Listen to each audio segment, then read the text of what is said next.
Hi, I'm Amy from the Mercer County Prevention Coalition, and I partnered with Jay Gregg from Holmes County for our National Health Observance project, and we worked on the National Drug Take Back Day. So we're going to provide to you a how-to guide to plan and execute in your community a National Drug Take Back Day program. A little bit of history about the program. The first nationwide event was held April 2010. And the National Prescription Drug Take-Back Day aims to provide a safe, convenient, and responsible means of disposing of prescription drugs while also educating the general public about the potential for abuse of prescription medication. Some people that you want to consider to engage with you in this project, people like your educators, so go to your school administration and maybe they can post some flyers for you. They can help advertise. Media and print are some of the best people that you can use, your local newspaper, your radio stations, and social media. They can help advertise and get the word out for you.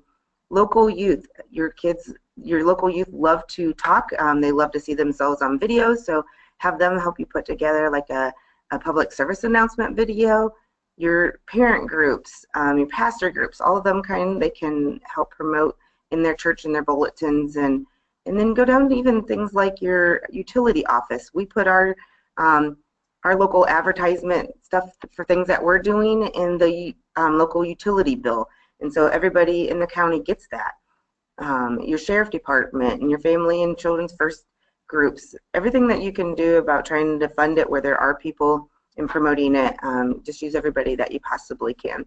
And then for us, we have a huge senior citizen center, and so a lot of the older people go there and they have monthly meetings, and so just being able to maybe attend their meetings and share with them the importance of disposing their unused prescriptions. Our target audience, we first picked senior citizens, and then maybe the adult children that help take care of them or caregivers of senior citizens.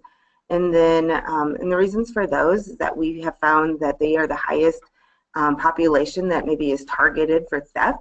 They have several medications laying around their house, and if grandkids come or they bring their friends, they can see that medication and they could be tempted to help themselves to it or steal it. And then you can also look at your youth and their parents and pharmacies, hospitals, clinics, funeral homes, and realtors too.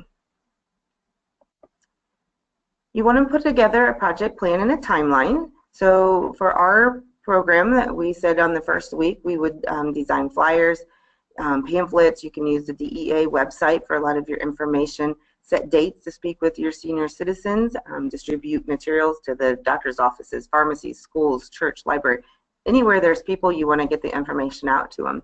And then provide and share on social media, and then on different websites and your newspapers and stuff like that. Week 2, consider meeting with the Senior Citizen Center and do some education. And then week 3, make sure you can get in that PSA video and get it on there, and then maybe some radio time, a newspaper article, and distribute drop-off boxes to your pharmacies. And then week 4 for us is going to be our big tent event, and it's going to be held on the courthouse lawn with law enforcement.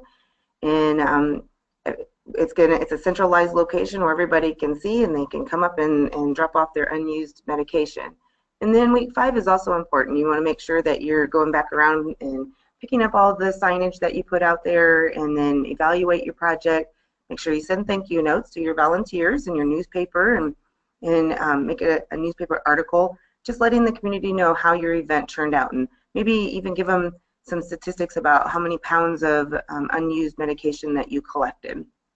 And then when you're planning your activities, think about who you can ask to help you do those things. We have a local printer here in town that will do a lot of our printing for free for us. So maybe go with them and see if they can help you design those flyers or your pamphlets and stuff. And then just utilize your other coalition members. Your project director could be the one maybe attending the Senior Citizen Center meetings. All coalition members should help distribute your material. If you have a marketing coordinator, they can maybe do the social media piece for you. And then your PSAs, definitely engage your youth in that. Like I said, they love to see themselves on TV, and they love to talk. And then during the event, you should have everybody in the coalition. The more people, the better, and the more the community sees how much you're engaged, then they'll want to possibly be engaged also. You want to share a strong message when you're getting your information out there. So why is it important to dispose of drugs properly? And then so I put some facts in there for you. Accidental drug overdose is one of the most common sources of household injury.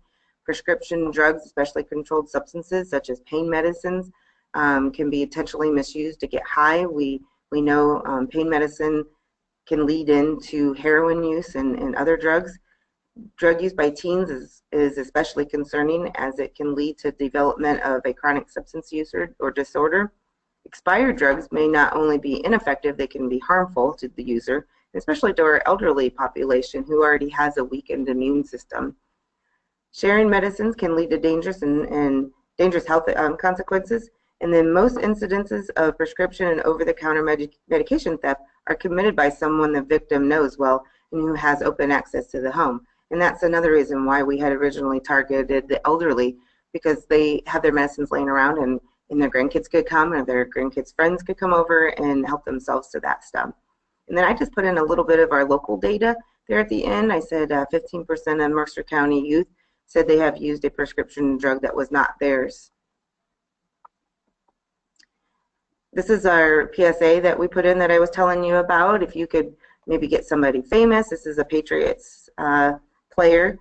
If you had somebody local, a local celebrity, or even some teens, or even somebody who has been through a drug addiction, maybe just something that could to help you get the word out there.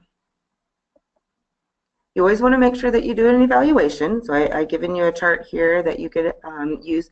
You want to figure out with your group, with your coalition, what worked, what didn't work, how can we change things, who can we bring in, how can we make this event bigger and better for the next year, or you just want to make sure that you put all these things out there so that way you are evaluating your project. You also want to make sure that you do a budget so that way you stay on track. We actually can do this project fairly cheap because we have local people who will help us. Your printing, like I said, we had a local printer that will do our printing for us for pretty much free. We have a radio station that they have a daily talk show that we can get on that with them, and that's free. If you have a marketing person that is really good with design and do your pamphlets and your posters and stuff. And then maybe add in there some miscellaneous fees. If your sheriff department charges for the drop box, ours does not, it's free, but we may have to pay for a police officer to mandate it that day. So make sure that you're writing out your budget, and that way you know where you want to be and where you can go with it. And then the reason for why we want to do the Drug Take Back Day, our goals here, kind of, if you want to say, we want to make the community aware and educated of the importance of disposing unused and outdated prescription medication. In 1 week, we want to share this information. In a month, we want to dispose of unused and outdated medication.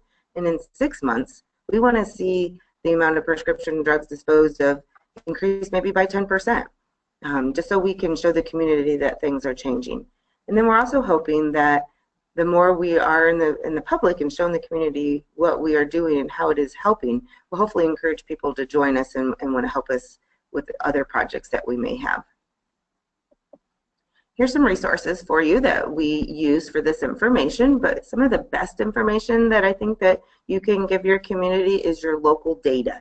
And I feel personally that your local data is even better than your state or your nationwide. I think if they see national data, or I'm sorry, local data, they are more apt to help. And then I also included there my email address. So if you have any questions at all regarding this project, you can feel free to email me. And I thank you very much for looking at this and listening to me speak about this National Observance Day. And hopefully your Drug Take Back Day will be just as successful as ours.